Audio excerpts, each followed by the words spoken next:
He noticed it the moment he reached his front door. The lock was not the way he left it. It was closed, but not tight. For a second, he stood there without moving.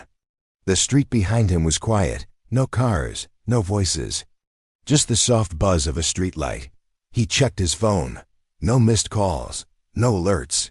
Still, something felt wrong. He slowly turned the key and pushed the door open. Warm air rushed out. That made his stomach tighten. He never left the heater on. He stepped inside carefully, keeping his breathing low. The living room light was off, but a faint glow leaked from the hallway. He took one step forward and heard a sound. Not loud, not clear, a whisper. He froze. It wasn't the TV. It wasn't the pipes.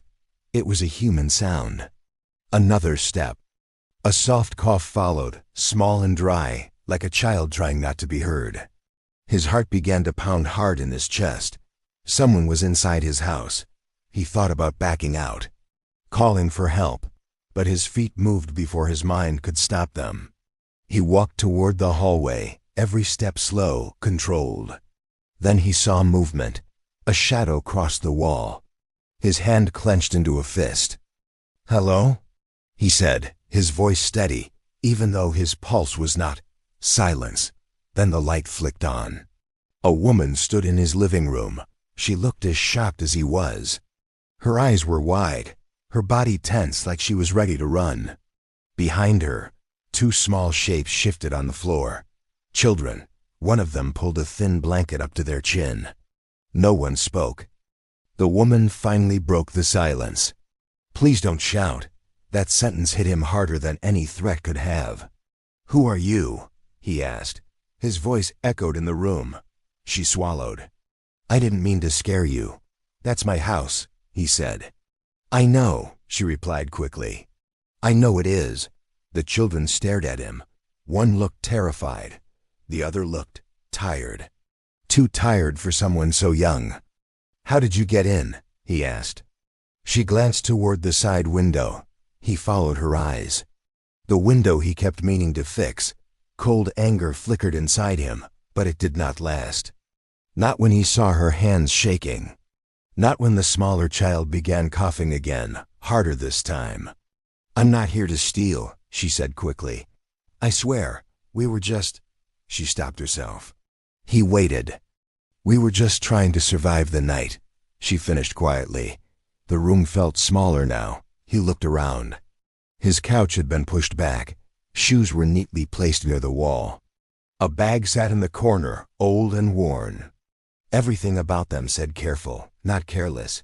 "Why here?" he asked. Her voice dropped. "Because it looked empty." That was true. He worked long hours. Sometimes he stayed away for days. The house often sat dark and silent. She took a breath. "My husband died." The words landed heavy. "I didn't know where else to go," she continued. "The shelters are full. My kids are sick. It's cold outside." The older child looked up at him and then quickly looked away, ashamed. He felt something twist inside his chest. Still, fear lingered. "You can't stay," he said. She nodded immediately. "We weren't planning to. We were leaving before morning." She stood quickly, panic rising. She began stuffing items into the bag, hands moving too fast. "I'm sorry," she kept saying. "I'm so sorry." Then the smallest child spoke. "Mom, I hear something." Everyone went still. He listened. There it was again. A noise. Not from the hallway, from upstairs. His blood ran cold. He lived alone. Slowly, he looked at the woman. Her face had gone pale. "You said it was empty," she whispered.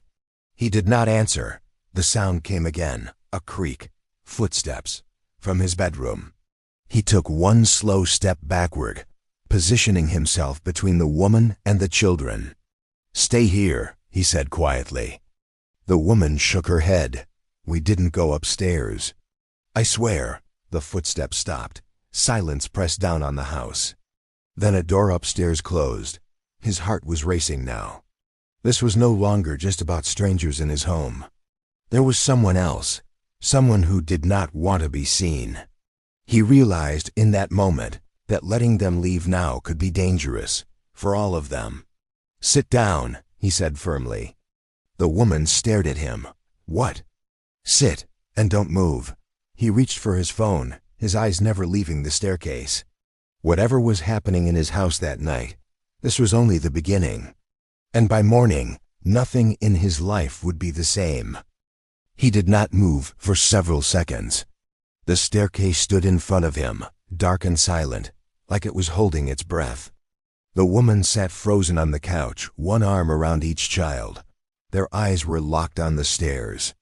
His phone screen glowed in his hand. No signal, of course. The house always lost signal at night. Another soft sound came from upstairs. Not footsteps this time. Something lighter, like a drawer being closed, carefully. The woman whispered, "Someone followed us." He shook his head slowly. "I didn't hear anyone come in." Her voice trembled. "Then how is someone up there?" He had no answer. He took a step toward the stairs, then stopped. Every instinct told him not to rush. Whoever was upstairs knew they had been discovered, and they were staying quiet on purpose. He raised his voice, trying to sound calm. "Who's up there?" No reply. The children clung tighter to their mother. Minutes passed. Then a slow, heavy step echoed above them. His pulse hammered in his ears. He reached into the kitchen drawer and grabbed the first thing his hand touched, a thick wooden spoon. It felt ridiculous, but it was something. He turned back to the woman. "Stay here. Lock the door behind me if I say run." Her eyes filled with fear. She nodded. He climbed the stairs one step at a time. Each creak sounded too loud. At the top, the hallway was dark. His bedroom door stood slightly open. The guest room door was shut. The sound came again. From the guest room. He stopped breathing. He pushed the door open. The room was empty, but the window was wide open. Cold air rushed in, pulling the curtain outward. The lock was broken clean off. Whoever it was had already left. He leaned against the wall, his legs weak. Then he noticed something on the floor, a wallet, not his. He picked it up slowly. Inside was an ID. The photo showed a man with sharp eyes and a hard smile. A name he didn't recognize. An address only a few streets away. A chill ran through him. This wasn't random. He closed the wallet and went back downstairs. The woman looked up the moment she saw his face. "Is someone there?" "No," he said. "Not anymore." She let out a shaky breath and pulled the children closer. He showed her the wallet. Her face went pale. "That's not ours." "I know," he replied. Silence filled the room again, heavier than before. "You didn't break in alone," he said carefully. Her eyes widened. "What are you saying?" "I think someone else was using this house," he continued. "Before tonight." Fear spread across her face as understanding settled in. "They followed us," she whispered. "Didn't they?" He nodded. The children started crying softly now, the fear finally spilling over. He rubbed his face slowly. This was worse than he imagined. Calling the police crossed his mind. But then he looked at her, at the kids, at the bags in the corner, at the fear that had already shaped their lives too much. If police came, questions would follow, and answers could destroy them. "Listen," he said quietly, "we don't know who that man is. But he knows this house." Her voice shook. "Then we should leave." "No," he replied firmly. "Not tonight." She stared at him. "What?" "If he thinks the house is empty, he might come back," he said. "If he knows you're alone, that's worse." She understood immediately. "You're saying—" "Stay. For now," he said. "Together." She hesitated. "You don't even know us." He looked at the children again. One had fallen asleep against her shoulder, exhausted from fear. The other watched him closely, searching his face for danger. "I know what it's like," he said slowly. "To have nowhere safe to go." That truth hung between them. He locked every door and window. Checked the locks twice. Then he pulled out blankets and laid them near the couch. "You can sleep here," he said. "I'll stay awake." She shook her head. No, you shouldn't. I insist. She studied him for a long moment. Why are you doing this? She asked quietly. He did not answer right away. Because once someone did it for me. Because I know how close life can come to breaking you. Because walking away now would haunt me. Out loud, he simply said, because it's the right thing. They slept in shifts. Every sound made him tense. Every passing car made him look toward the door. The wallet stayed on the table, a silent reminder that danger had brushed past them. Just before morning, the woman spoke softly. There's something you should know, she said. He looked at her. That man, she continued, her voice low, he's been watching us for days. His stomach dropped. What do you mean? She swallowed. He knows about my kids. The weight of her words settled slowly. This was no longer a night problem. It was a threat. And by letting them stay, he had just stepped into something far bigger than kindness. Something that would test everything he believed in. The sun was just beginning to rise, but no one felt relief. The house looked calm from the outside, yet inside, tension still hung thick in the air. He sat near the front door, eyes heavy but alert. Sleep never really came. Not after what the woman had said. He's been watching us. Those words stayed with him. He poured 2 cups of coffee and handed one to her. Her hands shook as she accepted it. You need to tell me everything, he said quietly. From the beginning, she nodded, taking a slow breath. My husband didn't die suddenly, she began. He was sick for a long time. Medical bills piled up. We sold almost everything. Then after he passed, someone started coming around. Who? He asked. A man who said my husband owed him money, she replied. He claimed it was an old debt. I had never heard of him before. His jaw tightened. He said if I didn't pay, he'd take what I had, she continued. I told him I had nothing. That's when he started following us.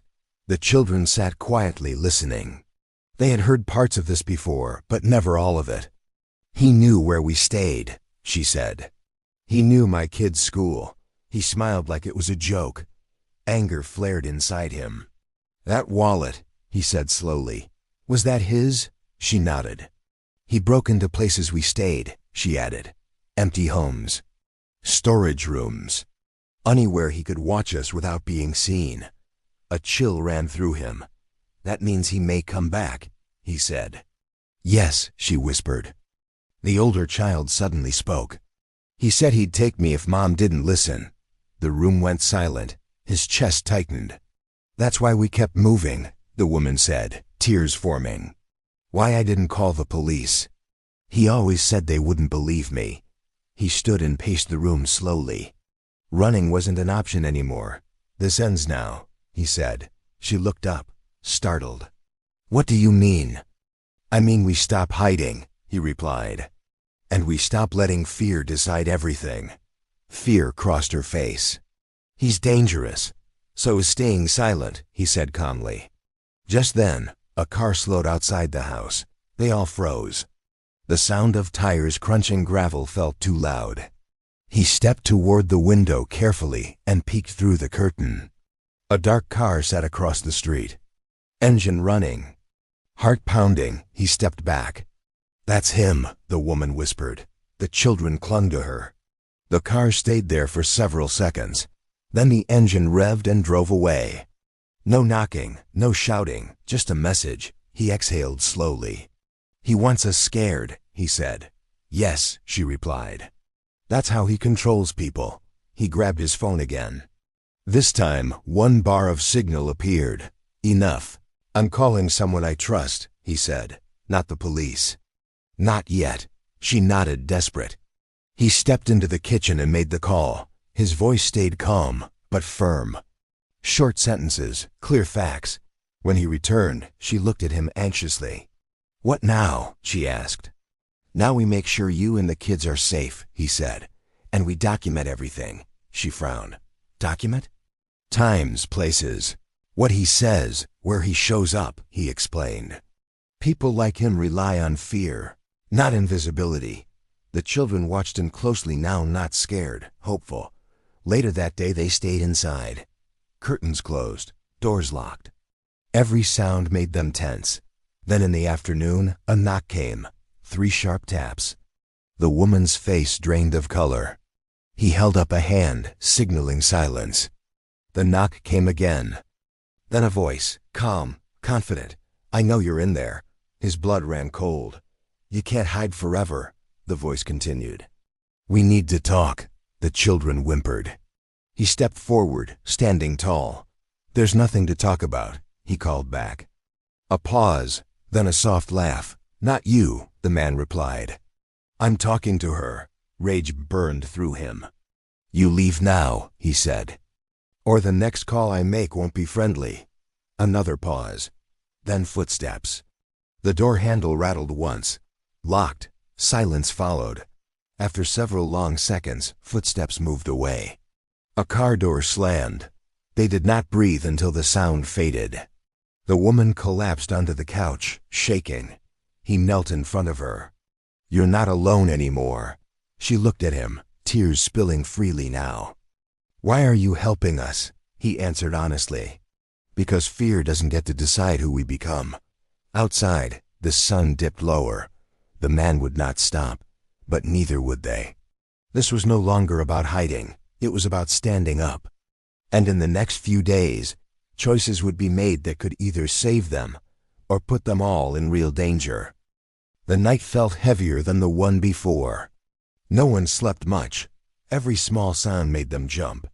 When morning finally came, it did not bring peace-only decisions. He stood at the kitchen table, staring at the wallet again. The man's face in the photo looked calm, too calm. People like that never acted without purpose. "We can't stay here," the woman said quietly. "He knows this place now." He nodded. "We won't." The children looked up, confused. "But we're also not running," he added. She frowned. "Then what?" "We make sure he can't touch you again," he replied. He explained the plan slowly, carefully, so no one panicked. They would leave the house for a few hours. Not far, somewhere visible, somewhere safe. Meanwhile, someone he trusted would watch the house from a distance. If the man came back, they would know. "This only works if he thinks you're alone," he said. "He won't act if he knows you're protected." Fear flickered across her face, but she nodded. "I trust you." Those words carried weight. They packed lightly, just essentials. The children held on to small things that made them feel safe. Before leaving, he placed his phone on the table, recording. Not hidden. Not obvious, just enough. "Why are you recording?" she asked. "Because people like him say different things when they think no one's listening," he replied. They left through the back door. The hours passed slowly. Every time her phone buzzed, her heart jumped. Every time a car passed, the children grew quiet. Then the message came.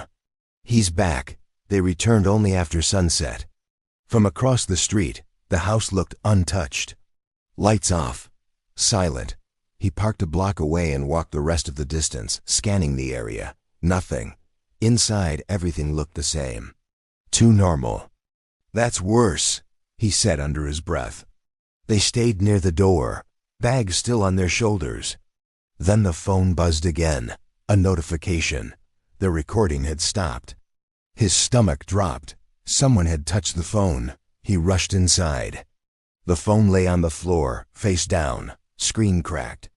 The recording gone. The children gasped. "He was here," the woman whispered. "Yes," he said. "And he knows we're watching." A slow clap echoed from outside. Their blood ran cold. He stepped toward the window. The man stood under the streetlight, smiling. "Smart move," the man called. "But not smart enough." He raised his voice, calm but strong.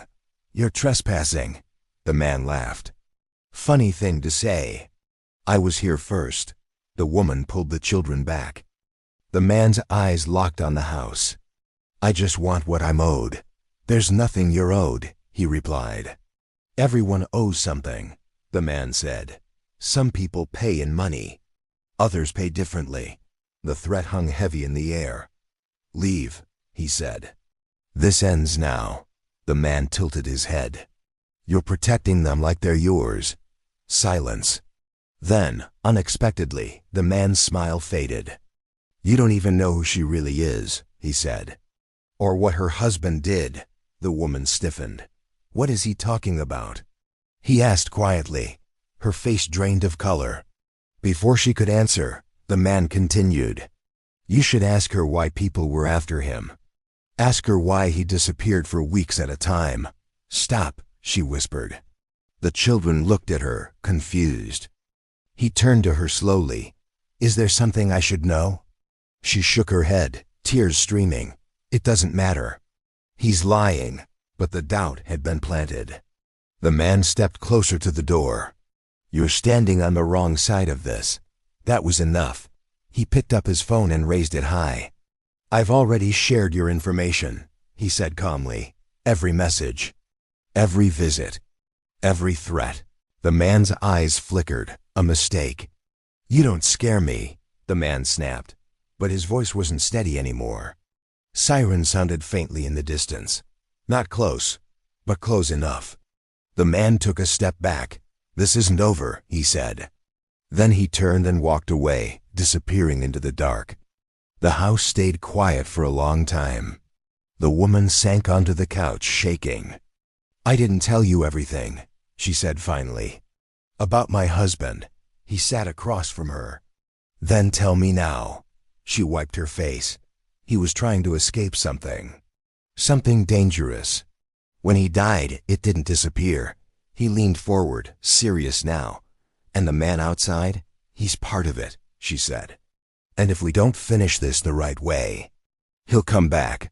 The children looked at both of them. Fear filled the room again. But something else was there too. Resolve. Whatever this was, it was far from over.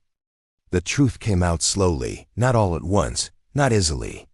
They sat at the small kitchen table while the children slept nearby, wrapped in blankets that no longer felt borrowed. The house was quiet again, but this time the silence felt different. Heavy but honest. My husband wasn't a bad man, the woman began. But he made bad choices, he listened without interrupting. He worked with people who promised fast money, she continued. They said it was temporary, just a way out of debt. But it was never clean. Her hands shook as she spoke. When he realized what they were really doing, he tried to leave, she said. That's when they started threatening him, he understood now. That man outside, he said quietly. He wasn't collecting a debt. She shook her head. He was making sure we stayed silent. The children shifted in their sleep. He told my husband if he talked, we'd disappear, she whispered. My husband tried to protect us. He hid money, evidence. Then he got sick. Her voice broke. When he died, the threats didn't stop, she said. They followed us. Tested how scared I was. Anger burned in his chest, but he kept his voice calm. Why didn't you go to the police? She looked at him. Because my husband didn't trust them. And because the people he crossed. They don't play fair. The weight of it all settled. So what now? He asked. She hesitated. There's something else. He waited. There's a flash drive, she said. My husband hid it before he died. It has names, dates, proof. His eyes widened. Where is it? He asked. She looked toward the children. One of them has it. His heart dropped. In the backpack, she continued. Sewn into the lining. I didn't want to keep it on me. He stood up immediately. We can't keep that here, he said. That's why they keep coming back. I know, she replied. But giving it up means risking everything. That was the moment. The choice. If they handed it over, the danger might stop, but justice would disappear with it. If they went forward, the threat would grow before it ended. He thought about his own child again, about safety, about doing the right thing even when it costs something. We don't give in, he said firmly. Her eyes filled with fear. You don't understand what they're capable of. I understand enough, he replied. And I know this fear only wins if we let it. That night, the children woke to raised voices outside. A car door slammed. A knock followed, harder than before. This is your last chance, the the man's voice called out. "Hand it over." The woman began to shake. He stepped in front of the door. "You leave now," he said. "There's nothing here for you." A pause, then laughter. "I know about the flash drive," the man said. "I know where it is," the children cried out. His stomach twisted. The man leaned closer to the door. "You think you're protecting them, but you're making it worse." Sirens sounded again, closer this time. The man cursed under his breath. "This ends soon," he said. One way or another. Footsteps moved away. The car sped off. They waited until the sound disappeared completely. The woman collapsed, sobbing. He knelt beside her. "We're ending this properly." "How?" she asked through tears.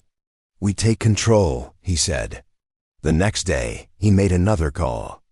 This time, it was to someone who dealt with situations like this. Someone who knew how to protect families, not just files. They moved quietly, new location, new routine, no posting. No patterns. The flash drive stayed hidden but ready. The children began to relax, laughing again, sleeping deeper. But the woman remained tense. "They won't stop," she said one night. "They never stop." He looked at her steadily. "They stop when light hits them." Days passed. Then one afternoon, a message came. From an unknown number. "You made the wrong choice." He showed it to her. She nodded. So did they, because the evidence was already moving, already copied, already protected. The man had underestimated one thing. Kindness did not mean weakness. By standing up, he had changed the balance. And soon, the final consequences would come. The end did not come with noise. It came quietly. Too quietly. For several days, nothing happened. No cars outside. No knocks, no messages. The silence felt unnatural, like the calm before something sharp and sudden. He did not relax. Neither did she. They stayed alert, moving carefully, never repeating the same routine. The children sensed the tension but did not fully understand it. They only knew that the man who had opened his home to them had not walked away, and that alone made them feel safer. Then one evening, the phone rang. An unknown number. He answered without speaking. A different voice came through this time, older, controlled, official. "We have what we need," the voice said. "You did the right thing." His chest tightened. "Is it over?" "Not yet," the voice replied. "But it will be." That night, the woman slept for the first time without waking up in fear. 2 days later, it ended. The man came back, not at night, not hiding. In broad daylight. He pulled up across the street like before, but this time his confidence was gone. His movements were sharp, rushed. He paced beside his car, checking his phone again and again. He had realized something was wrong. He stepped onto the sidewalk and walked toward the house. Before he reached the door, 2 unmarked cars pulled in from opposite directions. Doors opened. Voices called out. "Don't move." The man froze. For a second, he looked toward the house, toward the window where the children watched from behind the curtain. Then his shoulders dropped. He did not run. There was nowhere left to go. They took him away quietly. No shouting. No fight. Just the sound of cuffs closing. The woman covered her mouth as tears streamed down her face. Not from fear this time, but from release. He stood beside her, steady. "It's done," he said softly. But it wasn't fully done yet. Weeks passed. Statements were given. Questions were asked. The truth came out slowly, piece by piece. The flash drive connected more than just one name. It exposed a chain of threats, intimidation, and silence. Her husband's choices were finally understood. Not excused, but understood. And that mattered. The children returned to school, carefully at first. Then normally. Laughter came back into their voices. One evening, as they sat together at the dinner table, the younger child looked up and asked, "Are we still visitors?" The room went quiet. He looked at the woman. She looked at him. "No," he said gently. "You're safe now." The child nodded, satisfied. Later that night, The woman stood by the window, watching the street. "I don't know how to thank you," she said quietly. He shook his head. "You don't owe me anything." She turned to him. "You gave us more than a place to stay. You gave us time. And courage." He thought about that. "I almost didn't open the door that night," he admitted. "I almost walked away." "But you didn't," she said. "No," he replied, "because I remembered how it feels when someone does." Months later, the house felt different. Lighter. The side window was fixed.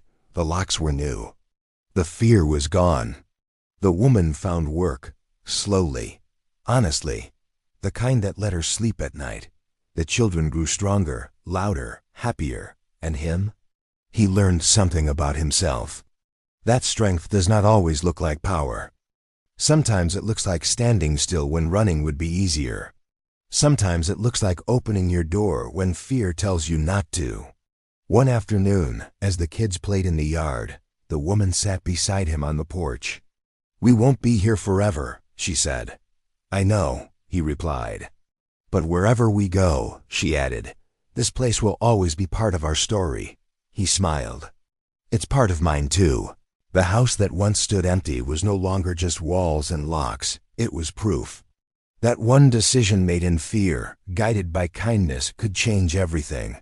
Not because it was easy, but because it was right.